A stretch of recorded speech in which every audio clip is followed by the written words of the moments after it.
Hello friend, welcome to the channel again being persistent. Now management का ही part continue करते हुए आज हमने लाए हैं थ्योरीज ऑफ मोटिवेशन, जो कि पार्ट है ऑर्गेनाइजेशन बिहेवियर का. ठीक है, तो इसमें बेसिकली अलग अलग मोटिवेशन की थ्योरीज आती है, लेकिन हम जो थ्योरीज है वो एक ही वीडियो में नहीं लेंगे. ठीक है, एक एक थ्योरी हम एक एक वीडियो में कवर करेंगे.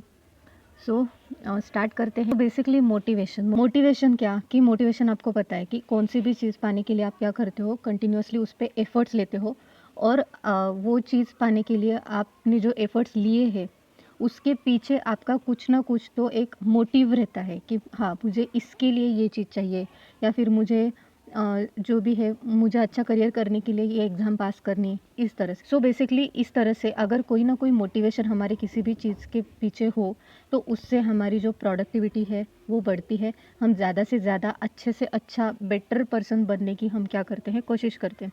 तो यहाँ पे दिया गया है कि जो एम्प्लॉय जो हाईली कॉम्पिटेंट है, मतलब कि जो सेल्फ मोटिवेटेड है, जिसको हम बोल सकते हैं, मतलब कि उसको सैलरी, रिवॉर्ड्स, अप्रिसिएशन, रिकॉग्निशन, इसका तो मोटिवेशन उसको मिलता ही है, बट वो खुद भी बाहर की चीज़ों पे डिपेंड नहीं है, तो वो सेल्फ मोटिवेटेड है. सो ऑब्वियसली उस एम्प्लॉय की जो प्रोडक्टिविटी होगी, ऑर्गेनाइजेशन के गोल को अचीव करने की जो डिज़ायर होगी, तो वो क्या होगी, औरों से ज़्यादा होगी.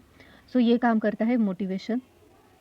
सो ये जो मोटिवेशन है वो इंडिविजुअल को अपना जो गोल है वो अचीव करने के लिए मदद करता है. सो जो बेसिकली ये मोटिवेशन जो वर्ड है वो लैटिन वर्ड से आया है, जिसका मतलब है टू मूव. मतलब हमें एक चीज़ से डटे रहने की जो आदत होती है कंफर्ट जोन में, सो उसके बाहर जा सके, इसके पीछे हमें एक मोटिवेशन हमें धक्का देने का या पुश करने का काम करता है. It is a psychological phenomenon. Motivation क्या है, साइकोलॉजिकल फिनोमिनन है, which generates within individual and urge to act in certain manner. Process of motivation has 3 key elements. इसके पीछे कौन से कंपोनेंट्स आते हैं, जैसे कि इंटेंसिटी. इंटेंसिटी का मतलब क्या, वो कितना स्ट्रांगली उस पर्टिकुलर गोल को पाना चाहता है. ठीक है, so strong desire to achieve that particular goal, it is called as intensity. Direction मतलब वो कौन से मेथड्स को या कौन सी वे से जाना चाहता है उस पर्टिकुलर गोल को अचीव करने के लिए. ठीक है, so way to achieve that goal. Then persistence, मतलब कि इंटेंसिटी है, डायरेक्शन है, बट परसिस्टेंस मतलब कंटिन्यूटी नहीं है, तो क्या होगा, वो अपना गोल अचीव नहीं कर पाएगा. So these are most of the 3 important factors of motivation. ठीक है, सपोज करो यूपीएससी का कोई कैंडिडेट है, उसको बहुत लगता है कि मैं आईएएस ऑफिसर बन जाऊँ, मैं आईपीएस ऑफिसर बन जाऊँ. ठीक है, उसको डायरेक्शन भी है, मतलब क्या कि रिसोर्सेज अवेलेबल है, उसको कोचिंग है, उसके पास गाइड है, टीचर्स है, मोटिवेटर्स है.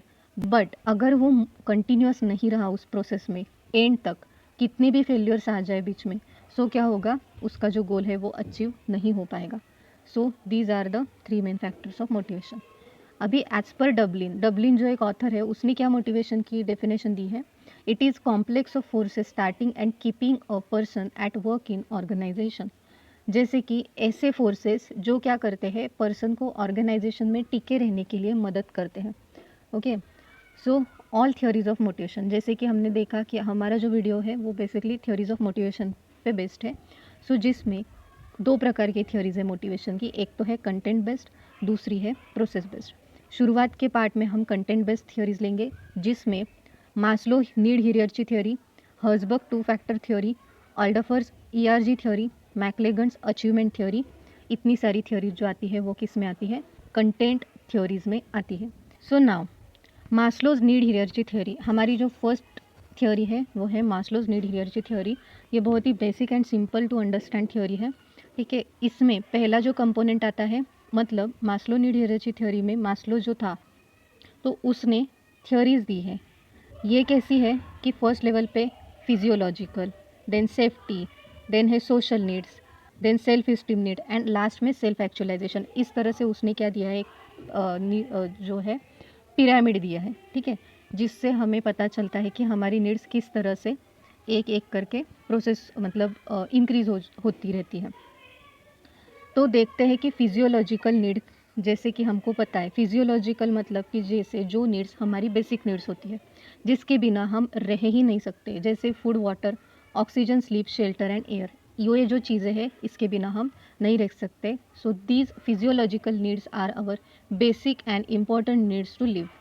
ओके, सो सर्वाइवल के लिए ये नेसेसरी होती है। नेक्स्ट है सेफ्टी नीड्स। सेफ्टी नीड्स जैसे कि सपोज़ करो आप एक जगह पे काम कर रहे हो, ठीक है, और आप वहाँ पे काम कर रहे हो लेकिन आपको पता नहीं है कि ये कंपनी कब तक चलने वाली है। तो आपको वहाँ पे सिक्योरिटी है क्या जॉब की? नहीं, आपका जॉब इनसिक्योर है, टेम्पररी है। ओके, सो इस तरह से वहाँ पे आपको जॉब की सेफ्टी है क्या? तो नहीं।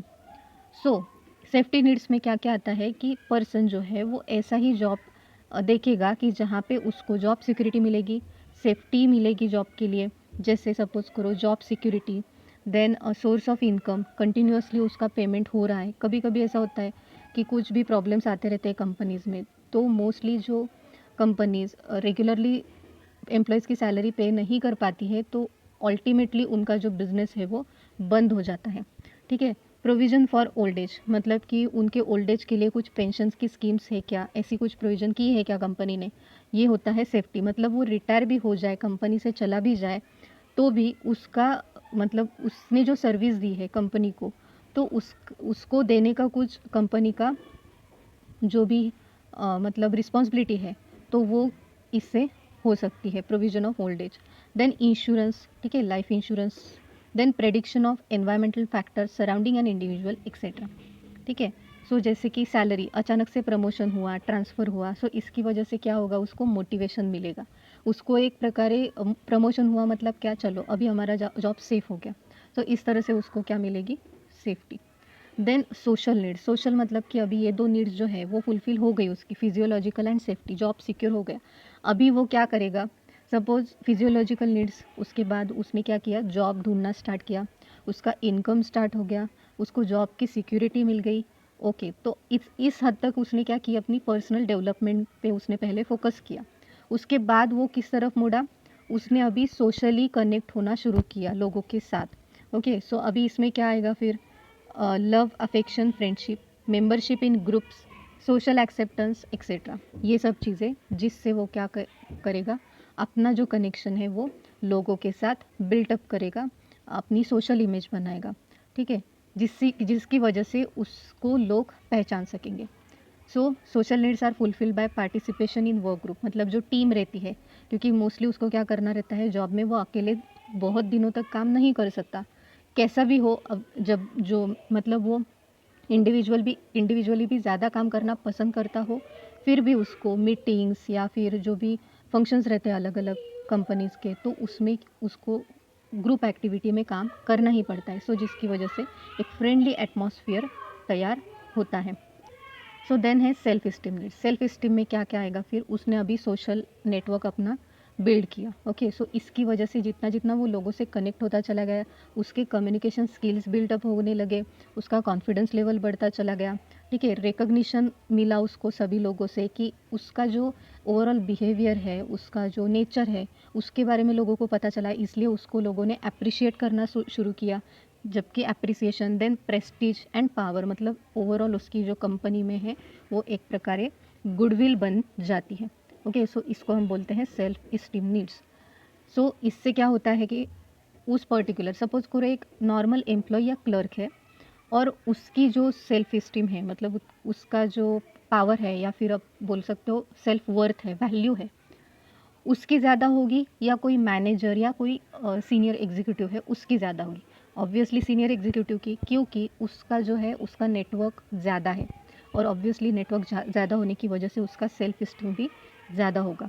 सो self of worth, ego satisfaction in organizational, मतलब ऑर्गेनाइजेशन में कहा जाए तो जॉब टाइटल, सपोज मैंने जैसे अभी एग्जांपल दिया, सीनियर एग्जीक्यूटिव, क्लर्क, कैशियर, इस तरह से।